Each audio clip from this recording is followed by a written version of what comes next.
आज की ये प्रेस कॉन्फ्रेंस हमने अपने जिला अध्यक्ष भाई DN सैनी यादव जी और हमारे प्रदेश के पूर्व मंत्री श्री अतर सिंह सैनी जी, हमारे भाई हमारे प्रदेश के कोऑर्डिनेटर जांगड़ा साहब, हमारे यादव साहब हमारे कोऑर्डिनेटर हैं, रानोलिया जी हमारे ब्लॉक के प्रधान आपके बीच में हैं, राव साहब पूर्व चेयरमैन हैं, तो हमारे वकील साथी हैं यादव साहब। तो आज ये प्रेस कॉन्फ्रेंस हमने 1 तारीख को हमारा हिसार ज़िले का पिछड़े वर्ग का कार्यकर्ता सम्मेलन हम यादव धर्मशाला में करने जा रहे हैं, जिसमें चीफ गेस्ट के रूप में अखिल भारतीय कांग्रेस कमेटी पिछड़े वर्ग के राष्ट्रीय अध्यक्ष कैप्टन अजय सिंह यादव जी विशेष रूप से यहाँ उपस्थित रहेंगे। और हमारी जो टीम है, सुदेश यादव जी हैं, जांगड़ा साहब हैं, हमारे नेशनल कोऑर्डिनेटर हैं अतर सिंह जी, हमारे जिला अध्यक्ष हैं, तो सब मिलकर के हम एक ऐसा कार्यकर्ता सम्मेलन यहाँ करने जा रहे हैं जिससे प्रदेश के अंदर कांग्रेस पार्टी को OBC को ऊपर उठाने का जो एक हमारा प्रयास है, एक कांग्रेस पार्टी के साथ सभी दबे कुचले समाज एक साथ आकर के अपनी आवाज़ को बुलंद करें, ताकि आने वाला समय जो हरियाणा प्रदेश के अंदर कांग्रेस का है उसको एक सुनिश्चित रास्ता तय हो। उसके लिए इसी प्रकार के सम्मेलन हम पूरे प्रदेश के अंदर हम करेंगे। यहाँ से हम 1 तारीख को 11 बजे से इसकी शुरुआत करेंगे और इस शुरुआत के लिए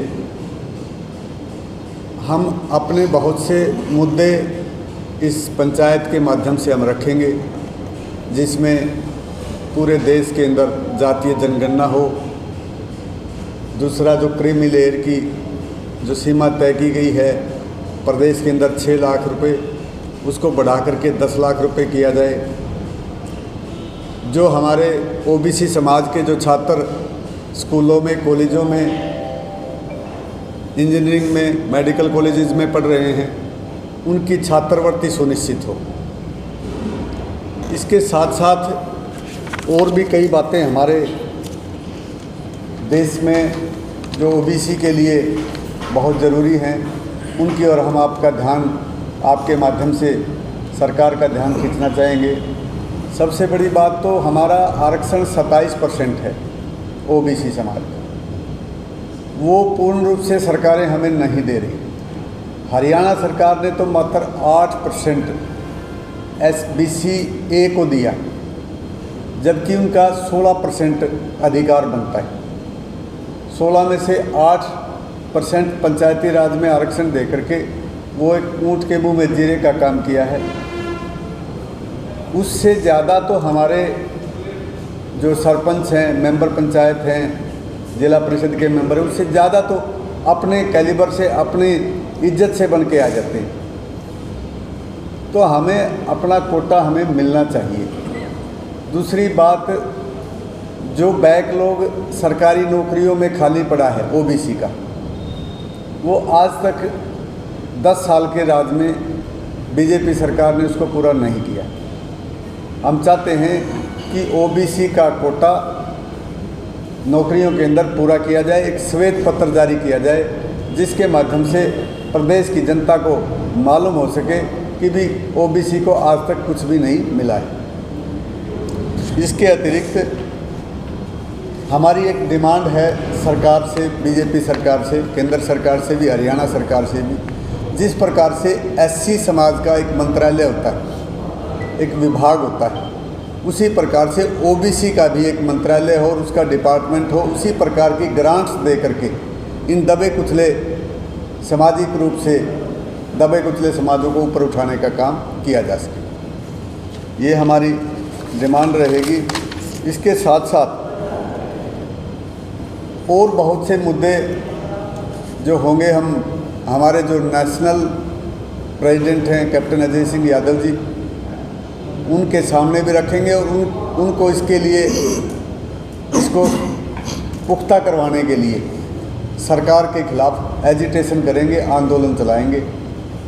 इस बात को लेकर के ये सम्मेलन हम 1 अप्रैल सुबह 11 बजे यादव धर्मशाला में करने जा रहे हैं। इसके लिए आप सबका बहुत बहुत धन्यवाद, आपने हमें समय दिया। होने जा रही है बेंगलोर के अंदर, वो 11 तारीख से है, उसके लिए हमें 1-2 प्रोग्राम कैंसिल करना पड़ेगा। फिर एक फसली समय आ गया, इसके लिए भी 1 महीना हमें थोड़ा सा लेट करना पड़ेगा किसी और को। तो ये पहले हम शुरुआत हिसार से करने जा रहे हैं। इस चैनल के माध्यम से सभी शहरवासियों को रामनवमी की बहुत बहुत शुभकामनाएं देता हूं। और हमारा जो ये प्रोग्राम रहेगा, इसके मुख्य अतिथि अभी हमारे अध्यक्ष जी ने बताया है, कैप्टन अजय सिंह यादव होंगे। और 11 बजे हम ये प्रोग्राम स्टार्ट करके जब तक चलेगा इसको चलाएंगे और हज़ारों की संख्या में डिस्ट्रिक्ट लेवल के ऊपर ये प्रोग्राम होगा। और सभी साथी इसमें हमारे कोऑर्डिनेटर, हमारे जिला अध्यक्ष और जो ब्लॉक पे हमने बनाए हुए हैं, वो जो हमारी कमेटी है, सभी में इसका सहयोग रहेगा और सभी साथी इसमें बढ़ चढ़ कर भाग लेंगे। और इसमें आरक्षण की जो बात है, जाति गणना के आधार पर हमें आरक्षण मिलना चाहिए। और जाति गणना के आधार पर 2 देशों में पहले मिल चुका है। महाराष्ट्र की बात करें, उनको मिला हुआ है जाति गणना के आधार पर। मध्य प्रदेश की बात करें, उनको मिला हुआ है। लेकिन उनको जब मिला, जब सरकार ने उनको मना कर दिया और सरकार हाई कोर्ट में गई। हाई कोर्ट में जाने के बाद उनको जाति गणना के आधार पर उनको वो मिला। और अभी ये चाहते हैं, इसके लिए हम ये रैली कर रहे हैं। इसके बाद जिला स्तर पर, फिर लेवल स्तर पर, फिर और बड़ी लेवल स्तर पर हम सरकार को जगाने का काम करेंगे। हमें भी और देशों के और प्रदेश की तरह जाति के आधार पर आरक्षण दिया जाए। और हमारा भी, चाहे पंचायती चुनाव हो, चाहे जिला परिषद के चुनाव हो, चाहे विधानसभा हो, चाहे पार्लियामेंट हो, हमारा भी उसमें एक कोटा नियमित होना चाहिए। ये जितनी भी पार्टियां हैं, और ये रमेश जी ने बताया है, क्रीमी लेयर कांग्रेस पार्टी आने के बाद उनके मैनिफेस्टो में है 6 लाख से बढ़ाकर 10 लाख किया जाएगा। और कांग्रेस पार्टी आने के बाद बुढ़ापा पेंशन 6,000 रुपये की जाएगी। और जो प्रॉपर्टी आईडी से आज सारा शहर परेशान है, नगर निगम के चक्कर काट कर सारी चीज़ें परेशान है, उसको भी कांग्रेस सरकार आने के बाद में ख़त्म किया जाएगा। और ओपीसी पेंशन बहाल लागू की जाएगी, जैसे हमारे प्रदेश में कांग्रेस की सरकार बनेगी। तो बैकलॉग की बात करें तो कांग्रेस सरकार आने के बाद क्या बैकलॉग भी भरवाया जाएगा? हाँ, बिल्कुल बैकलॉग। हमारी जो लड़ाई है वो सिर्फ ये नहीं कि हम बीजेपी सरकार से मांग कर रहे हैं। ये तो हम, जब कांग्रेस की सरकार बनेगी तो हम इसको पुख्ता रूप से वो करवाएंगे और उसके लिए श्वेत पत्र भी जारी करवाएंगे। हमारा जो कार्यक्रम है, ये हमारे जो पिछड़ा वर्ग है उस समाज को उन्नति दिलाने का लिए, उसको हक दिलाने का लिए, पॉलिटिकल तो है ही, पॉलिटिकल प्रोग्राम तो होते ही हैं, लेकिन साथ साथ हमारा सामाजिक कार्यक्रम भी है कि हमारे ओबीसी को, हमारे पिछड़े वर्ग को जो हक मिलना चाहिए वो नहीं मिला हुआ। जैसे रमेश जी ने बताया, पिछड़ा वर्ग ए को 16% है, उसमें से 8% ही दिया है, आधा दिया है, आधा नहीं दिया। तो हमारी मांग ये है कि हमारे जो भी हक हैं वो पूरे दिए जाएं। और उसके लिए सबसे ज़रूरी बात है जातीय जनगणना। ये हमारी मुख्य मांग है, जातीय जनगणना की। ये चाहे केंद्र सरकार से भी हो और स्टेट लेवल पे भी। जातीय जनगणना जब हो जाएगी तो अपने आप ही पता लग जाएगा। 1-2 स्टेट में जब ऐसी बातें उठी तो हाई कोर्ट ने इसी बात पे रद्द कर दिया कि भाई आपकी जातीय जनगणना का पता ही नहीं। तो वो जो इशू है, लीगल इशू है, तो जातीय जनगणना होगी तो हमें मिलेगा। तो इसलिए हमारा मूल बात वो है, मूल मांग वो है कि पहले जातीय जनगणना हो, जिसके आधार पर हम अदालत से भी ले लेंगे। अगर कोई पॉलिटिकल पार्टी हमारा हक मारती है तो हम अदालत से भी ले लेंगे। और इस कार्यक्रम का एक सबसे बड़ा मोटिव ये भी है कि राजनीतिक रूप तो होगा, जो कांग्रेस के झंडे के नीचे हम प्रोग्राम कर रहे हैं, हम जनता को बताएंगे, ओबीसी के लोगों को, कि जब कांग्रेस की सरकार थी तो उन्होंने ओबीसी के लिए क्या क्या किया, और जो बीजेपी सरकार है वो ओबीसी के नाम पे अपनी सरकार बढ़ा दी। उनने आरक्षण, ओबीसी के आरक्षण को बिल्कुल खत्म कर दिया, क्रिमिनल लेयर लगा करके उसमें अटैच कृषि भूमि कर दी। एक कर्मचारी है वो पीएन है, उसकी तनख्वाह जोड़ दी, उसकी पेंशन जोड़ दी, बुढ़ापा पेंशन भी जोड़ दी। इस करके वो आरक्षण को एक्चुअल में बीजेपी ओबीसी के ही सबसे बड़ी खिलाफ है, और ओबीसी के नाम से ही सरकार लेके आया था कि मोदी कहता था मैं ओबीसी हूँ। उन ओबीसी के लिए क्या किया है हम लोगों को बताएंगे कि कांग्रेस सरकार ने ओबीसी के लिए क्या क्या किया था। क्योंकि जो परंपरागत वोट थी कांग्रेस की, ओबीसी थी, उसको झूठे सपने दिखा के बीजेपी ने अपनी तरफ कर लिया। हम लोगों को बताएंगे स्टेज के माध्यम से ओबीसी के लोगों को कि कांग्रेस ने आपके लिए क्या क्या किया है।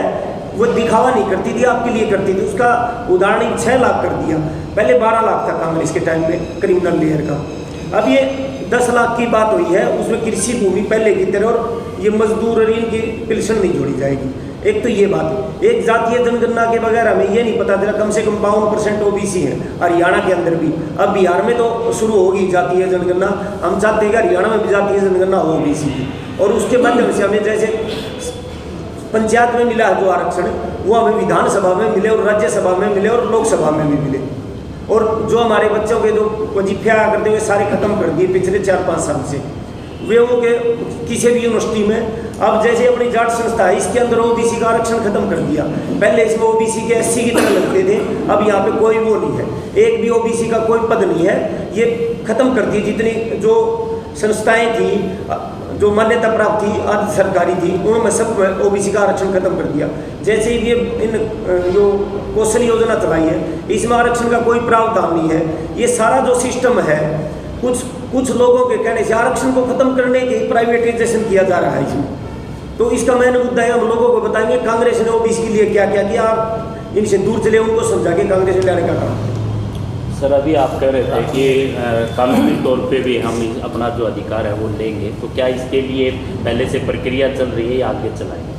नहीं, पहले से अभी तक कोई प्रक्रिया नहीं, ये विचार विमर्श है, मंथन है।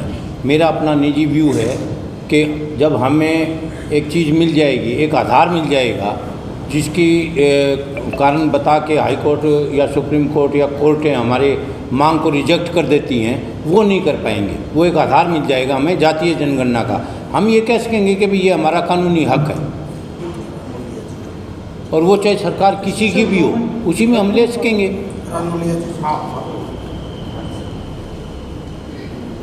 सबसे पहले तो आप छायाकार और पत्रकार बंधुओं का यहाँ स्वागत है। जो मेन मुद्दा है आज ओबीसी समाज, आज 75 साल इस देश को आज़ाद हुआ, उसके बाद बाबा साहब भीमराव अंबेडकर जी ने जो संविधान बनाया, उसमें जो जिनको हम निचला दर्जा देते हैं, चाहे वो ओबीसी है, एससी है या एसटी है, उसके लिए संविधान में एक प्रोविज़न किया है। धारा 340, 341, 342।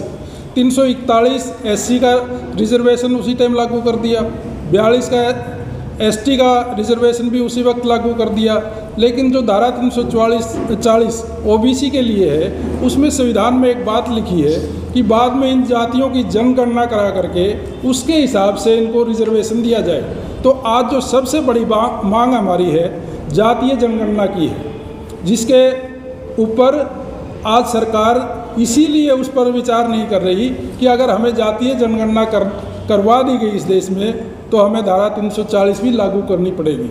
और उसके लिए मैं नीतीश जी को, जो बिहार के मुख्यमंत्री हैं, उनको धन्यवाद देना चाहूँगा कि इस देश में सबसे पहले शुरुआत जातीय जनगणना की बिहार से हुई है। और 27% रिजर्वेशन की जो मांग थी वो भी बिहार से सबसे पहले चालू हुई थी। तो इसकी शुरुआत हो चुकी है। लेकिन अब जो 1 तारीख को हिसार बड़ा सेंसिटिव डिस्ट्रिक्ट है, यहाँ से, और हमारे इस कांग्रेस के राष्ट्रीय अध्यक्ष जो ओबीसी डिपार्टमेंट के हैं, वो 1 तारीख को आएंगे। तो विशेष करके हम इस मुद्दे पर कांग्रेस पार्टी के तो अंदर उठाएंगे, लेकिन जो लोग आएंगे उनको भी हम जागृत करेंगे कि कोई भी पार्टी वाला आता है तो उनसे इस विषय के बारे में आप अपनी राय रखें कि आपका क्या विचार है, जातीय जनगणना करवाओगे या नहीं करवाओगे, उसको चुनावी घोषणा पत्र में लोगे कि नहीं लोगे। लेकिन कांग्रेस पार्टी ने ये अधिवेशन में कह दिया है कि हमारी सरकार आएगी तो हम जातीय जनगणना कराएंगे। उसके बाद अगर मैं हरियाणा की बात करूं, हरियाणा में रिजर्वेशन खास करके जो क्लास फर्स्ट और सेकंड की नौकरियां हैं उनमें, जो कि supreme court versus union government का फैसला आया था सुप्रीम कोर्ट से कि इनको 27% दिया जाए, लेकिन हरियाणा में 2014 में आदरणीय चौधरी भूपेंद्र सिंह हुड्डा ने 10 से बढ़ा करके 15, 10 और 5, पहले 10% दिया था चौधरी भजन लाल जी ने, लेकिन उसकी भी हमारी वर्षों पुरानी मांग है, उसको भी हम पूरी मतलब ताकत के साथ उठाएंगे। और कांग्रेस पार्टी ने इस चीज़ का वादा किया है, आपने कभी भी चौधरी उदयभान जी, चौधरी भूपेंद्र सिंह हुड्डा जी के विचार सुने होंगे कि इस बार सरकार आएगी तो हम 16 और 11, 27 क्लास फर्स्ट और 2 में देंगे। इसके अलावा आज हरियाणा प्रदेश के अंदर बैकवर्ड क्लासेस, खास करके अगर ए कैटेगरी की मैं बात करूं तो सत्ता में कोई 0% हिस्सेदारी है, और BC ए की आबादी 29 से 30% इस प्रदेश में है, लेकिन सत्ता में हिस्सेदारी 0% है, ना कोई चेयरमैन है ना कोई मंत्री है। इसके साथ साथ अगर सबसे बड़ी बात मैं करूं, जो कि इस देश का हर परिवार का जो भविष्य होता है वो बच्चे होते हैं। जो हायर एजुकेशन है उसके अंदर आप जो सब्जेक्ट मैचिंग है, जितने भी बढ़िया सब्जेक्ट हैं, चाहे वो SC के बच्चे हैं चाहे वो BC के बच्चे हैं, उसके अंदर रिजर्वेशन 0% है, जो कि 27 और 20 होनी चाहिए। इसके बारे में भी हम बात उठाएंगे कि ये सारी की सारी एक मैं कहूँगा कि साजिश के तहत शेड्यूल कास्ट और बैकवर्ड क्लास को शिक्षा से दूर रख करके, ताकि इनको जागृति ना आए और ये लोग पीछे रहें, ये आज भारतीय जनता पार्टी का मेन एजेंडा है। इन सब को हम उठाएंगे, लोगों को इसके प्रति जागृत करेंगे, और 1 तारीख को हमारा यहाँ पर विशाल कार्यक्रम होगा। आपका बहुत बहुत धन्यवाद। आपने कहा कि ये पॉलिटिकल मंच भी है, तो इसके अंदर जैसे जो सेल होती है, BC सेल है, बहुत सारे सेल होंगे आपकी पार्टी के अंदर, क्या BC सेल का भी संगठन बना दिया गया है? BC सेल का ये हमारे प्रदेश अध्यक्ष BC सेल के रमेश सैनी जी, और ये राष्ट्रीय कोऑर्डिनेटर अतर सिंह सैनी जी, वे राष्ट्रीय कोऑर्डिनेटर तेलूराम जी, अजीत यादव जी जिला अध्यक्ष है ग्रामीण के OBC के, DN सैनी जी जिला अध्यक्ष है शहरी। अभी तक हर जिले से, जो बड़े ज़िले हैं उनमें 2-2 डिस्ट्रिक्ट प्रेसिडेंट, जो छोटे ज़िले हैं उनमें 1-1 डिस्ट्रिक्ट प्रेसिडेंट, हमने पूरा कंप्लीट संगठन बना दिया। उसके साथ हमने 90 स्टेट कोऑर्डिनेटर, ज्वाइंट कोऑर्डिनेटर, उपाध्यक्ष हमारी संगठन के बनाए हैं, और नेशनल लेवल पर भी तकरीबन सारा संगठन बन गया, जिसमें हमारे बीच में चौधरी अतर सिंह जी बैठे हैं, तो पूर्व मंत्री हैं, हमारे नेशनल कोऑर्डिनेटर हैं और राजस्थान के प्रभारी हैं। हमारे प्रदेश के कोऑर्डिनेटर हैं हमारे जांगड़ा साहब, तेलूराम जी और सुदेश जी हैं, और डिस्ट्रिक्ट प्रेसिडेंट हैं हमारे DN जी, अजीत यादव जी, ये साथ में हमारे ब्लॉक अध्यक्ष बैठे हैं संपत गुरिल्ला जी, और ये हमारे उपाध्यक्ष हैं महावीर जी। तो हमारा संगठन बिल्कुल कंप्लीट है, ब्लॉक लेवल तक हमने बना दिया। तो भाजपा के जो प्रदेश अध्यक्ष अभी ओम प्रकाश धनखड़ आए थे आपके पड़ोस में JJU ऑडिटोरियम में, के प्रेस वार्ता में कहा कि कांग्रेस का राज्य स्तर पे भी संगठन नहीं है और हम पन्ने तक पहुंच चुके हैं, तो वो किस बारे में कह रहे हैं? वो पन्ने पे, किताबों में पन्ने पे है, ज़मीन पे नहीं है वो चीज़ें। हमारा ज़मीन पे है। हमने ब्लॉक लेवल पे हर गली कुचे में हमने अपने कार्यकर्ता सेट कर दिए हैं OBC समाज के। जिस OBC को बरगला करके, ये झूठ बोल करके, झूठे स्लोगन दे करके इन्होंने जो वोट ली थी, अब 1 साल के बाद आप देख लेना, इनका सुपड़ा साफ हो जाएगा। BJP का हरियाणा के अंदर कोई देखने के लिए कुछ नहीं मिलेगा। एक हमारा जो संगठन है पॉलिटिकली कमजोर है, जैसे SC को 17 सीटें विधानसभा में हैं और 2 सीटें लोकसभा संवैधानिक तौर पर हैं, संवैधानिक तौर, लेकिन जब इलेक्शन आते हैं वो भाजपा कांग्रेस जो भी पार्टी है, एक सवाल ये उठाया जाता है कि हमें भी 5, 7, 10 सीटों का पे अधिकार है। महिलाओं की बात करते हैं मतलब 50% दें, युवाओं की बात करते हैं, लेकिन वो सुविधा अनुसार देती सभी पार्टियाँ। क्या आपका एक मुद्दा ये भी हो सकता है कि पूरे हरियाणा में लोकसभा विधानसभा जब चुनाव आए, SC की तरह ही हमारे भी कुछ सीटें में रिजर्व की जाए, वहाँ OBC का ही कैंडिडेट सुविधा ना हो, जैसे गुड़गांव में, फरीदाबाद में, नलवा में है, गुरवाड़ा में है, ये सुविधाजनक है। बहुत बढ़िया बात आपने कही अभी हमारे कांग्रेस के नेशनल लेवल पर 2 हमारे कन्वेंस हुई हैं, सम्मेलन हुए हैं। दोनों में एक फैसला लिया गया है, प्रदेश के अंदर ओबीसी समाज का जो स्टेट का प्रेसिडेंट होगा वो टिकट वितरण कमेटी का मेंबर होगा। और अभी हमारी एक कन्वेंस हुई थी दिल्ली के अंदर, के राजू जी हमारे SC/ST माइनॉरिटी के जो नेशनल चेयरमैन हैं, उन्होंने भी उसमें हमारे से लिस्टें मांगी गई हैं। भाई जहाँ पर भी ओबीसी का और माइनॉरिटी का राइट बनता है वो सीटें चिन्हित करके, चाहे वो लोकसभा हो चाहे विधानसभा हो, वो लिस्टें हमें दें, हम उन लोगों की टिकटें सुनिश्चित करेंगे।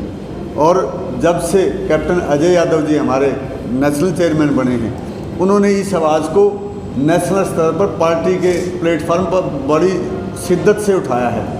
और प्रदेश के अंदर जब से मेरे को यहाँ की जिम्मेवारी प्रदेश की हरियाणा की ओबीसी समाज की दी गई है, तो हमने भी अपनी बात को पुख्ता रूप से हर सम्मेलन में हर जगह पर रखा है। और हमने तो कांग्रेस की मीटिंग में अपने राइट्स के लिए हमने अपने नेताओं को ये बात भी कह दी कि भाई ये जो घोषणाएं हुई हैं ये ऐसा ना हो कि भाई पुरानी शराब नई बोतल में आ जाए, इसको अमली जामा पहनाया जाए। तो इस बात को लेकर के राजू जी ने हमारे से इस बात की लिस्टें मांगी। और मैं अभी आता हुआ, मेरे एक दोस्त हैं हमारे डिस्ट्रिक्ट प्रेसिडेंट हैं रोहतक से, उनका फ़ोन आया हुआ था, तो मैंने उनसे भी ये बात कही कि भाई अपनी जहाँ भी हमारे समाज का SBC A का BC B का जहाँ भी डिजर्व करता है कैंडिडेट, जो बढ़िया प्रोग्राम बढ़िया सम्मेलन करवाएगा, अच्छी रैली करवाएगा, जिसका जनाधार होगा, उन लोगों को हम टिकटों के लिए बिल्कुल सरकार से पार्टी से लड़ जाएंगे इस बात के लिए। एक मेरा सवाल ये इसलिए था कि अगर 1966 से मैं देखूँ, मेरे पास पूरी लिस्ट है कि जो हमारे CM बने कांग्रेस में या जो अध्यक्ष बने, उसमें OBC का नहीं था। राम प्रकाश जांगड़ा को एक बार बनाया था, लेकिन कार्यकारी बनाया। OBC हमारे गायक सिंह जी बैठे, पानी पार्टी बंसीलाल जी ने, हमारे रमजिया साहब बैठे हैं भाजपा से। अगर हम सभी पार्टियों में बात करें तो OBC को गायब कर सकते हैं कि अध्यक्ष की बात है, CM की बात है जी। तो मेरा सवाल इसीलिए था चाहिए जब कहीं ना कहीं जब हमारी अगर अध्यक्ष बनाए तो कम से कम OBC जब हमारे ऐसा है सर, जब हमारे MLA MPs OBC के जब विधानसभा में पहुंचेंगे तो जो बात आप सोच रहे हैं वो अगला काम भी सही सिरे पे चलेगा। सर एक तरफ तो आप उसमें गायब हो जाते हैं कि हमारा OBC कहाँ है, अध्यक्ष भी नहीं है, CM भी नहीं है। खतर सिंह जी मैं देता हूँ आपका। हमारी अब मीटिंग हुई थी तो जैसे भाई रमेश ने बताया, जो हमारे कन्वेंशन हुए, 2 कॉन्फ्रेंस हुई, उनमें एक अमेंडमेंट हुई है, पार्टी कॉन्स्टिट्यूशन में अमेंडमेंट हुई है। और वो ये है कि जो भी OBC, SC, ST और माइनॉरिटी 4 जो ये वो हैं, उनको टोटल पोस्टें, चाहे वो ऑर्गेनाइजेशन में हो, संगठन में हो, चाहे वो सरकार में हो, 50% दी जाएंगी। ये हमारे कॉन्स्टिट्यूशन में अमेंडमेंट की गई है। तो वो अमेंडमेंट का मतलब होता है मैंडेटरी। अब मैंडेटरी होगी तो हमारे हक मिलेगा ही मिलेगा। एक तरफ तो मैं ये कहना चाहता हूँ, एक तरफ टिकटों की बात की जा रही है, एक चुने हुए सांसद राहुल गांधी को 8 साल के लिए लोकसभा से निष्कासित कर दिया गया है, तो उस बारे में आपका क्या कहना? ऐसा है, ये लोकतंत्र की हत्या कर रहे हैं, लोकतंत्र को बिल्कुल ख़त्म करना चाहते हैं। डिक्टेटरशिप है ये, तानाशाही है मोदी सरकार की, बीजेपी सरकार की। और उनको क्यों किया? सिर्फ इसी बात पे कि उन्होंने ये कहा कि भाई ये इतने हैं, ये चोरी करके और चले गए, जैसे भाग्य रुपया लेके, हमारे भारत का पैसा लेके, यही तो बात कही थी उन्होंने। इसमें कोई डिफामेशन नहीं होती, लेकिन उन्होंने सच्चाई की आवाज़ दबाने के लिए, लोगों की आवाज़ दबाने के लिए इनको एक्शन लिया और कानून का सहारा लिया। और कानून का भी जो दुरुपयोग है, ये प्रजातंत्र में असूल है, ये नियम है कि प्रजा जब भी अपनी सत्ता किसी भी दल को संभालती है तो उसका फर्ज होता है जनहित की नीतियाँ बनाएं, जनता की सेवा करें, काम करें, जो वायदे किए हैं चुनाव में वो पूरे करें। और विपक्ष को ये होता है कि वो चौकीदारी की भूमिका में होते हैं कि अगर वो वायदे पूरे ना करें तो हमारा फर्ज बनता है कि वो जाके जनता को बताएं कि ये आपके साथ बेईमानी हो रही है। तो राहुल जी ने विपक्ष की भूमिका निभाते हुए और उस बात को उजागर किया, सच्चाई को उजागर किया। अब उन्होंने संसद में कहा कि अडानी का और मोदी का रिश्ता क्या है। 20,000 करोड़ रुपए जो उसकी सेस में गए वो कहाँ से आए और किसके रुपए थे। अब ये सवाल पूछना हमारा कानूनी अधिकार है, संसद में बोलने का अधिकार है, पूछने का अधिकार है, लेकिन सरकार उस बात का जवाब नहीं देना चाहती, आवाज़ को दबाना चाहती है, इसलिए उन्होंने उनको निकाला। इस प्रतिरोध के अंदर सत्याग्रह किया गया बंद कमरों में, तो वो क्या प्रभाव डालेगा? बंद कमरों में नहीं, हमने महात्मा गांधी जी की जहाँ भी मूर्ति है वहाँ पे किया। हिसार में मूर्ति थी और ये था कि वे प्रतिमा के नीचे किया जाएगा, लेकिन हालांकि कांग्रेस भवन में ये बंद कमरा ही कहेंगे उसमें किया गया। अब कुछ एक कांग्रेसी उसमें शामिल हो पाए। राजघाट पे किया सभी ने, हमारे जितने भी शीर्ष नेतृत्व था सभी का सभी वहाँ पहुँचा हुआ था राजघाट के ऊपर। उसकी खाना पूर्ति 1 तारीख हो जाए। अच्छा यानी साहब जैसे ओबीसी के अपना हमारा मेन ये भी रहेगा कि ओबीसी समाज, आप सब जानते हैं जो छोटे छोटे उद्योग हैं उनमें ओबीसी समाज लगा हुआ है।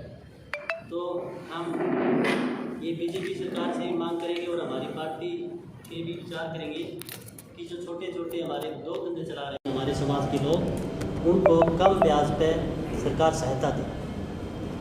और आप सबका यादव धर्मशाला पहुँचने पर मैं धन्यवाद करता हूँ, स्वागत करता हूँ और सब ने तेलूराम जी चाय पानी लेके जाएंगे। मैं तो एक ही बात करना चाहूँगा कि ये बीजेपी स्टेट कोऑर्डिनेटर है, बीजेपी सरकार हम भाई भाई को लड़वा रही है।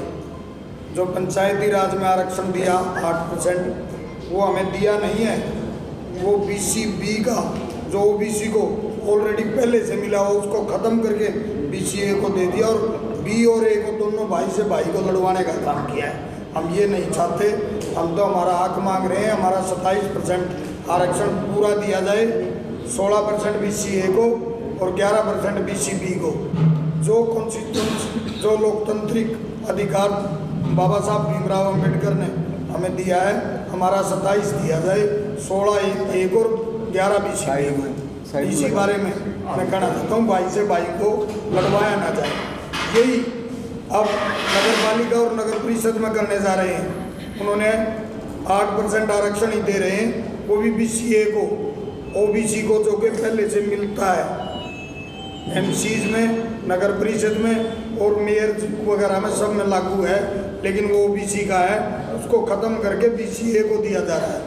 हमारा कहना है कि दोनों को दिया जाए, एक को BC-B को और A को दे रहे हैं, B को नहीं दे रहे, दोनों को हमारे भाई से भाई को ना लड़वाया जाए। हमारी हाथ जोड़ के प्रार्थना है सबको। हम तो भाईचारा बनाने के लिए यह प्रोग्राम कर रहे हैं, आप हमें लड़वा रहे हैं। हमारा ध्येय है, कांग्रेस पार्टी से भी हमने मांग की थी कि हमारा 27% लागू किया जाए, 16-11 का पार्टीशन कर दिया जाए, उससे हमें कोई एतराज़ नहीं, लेकिन 27% पूरा कर दिया जाए।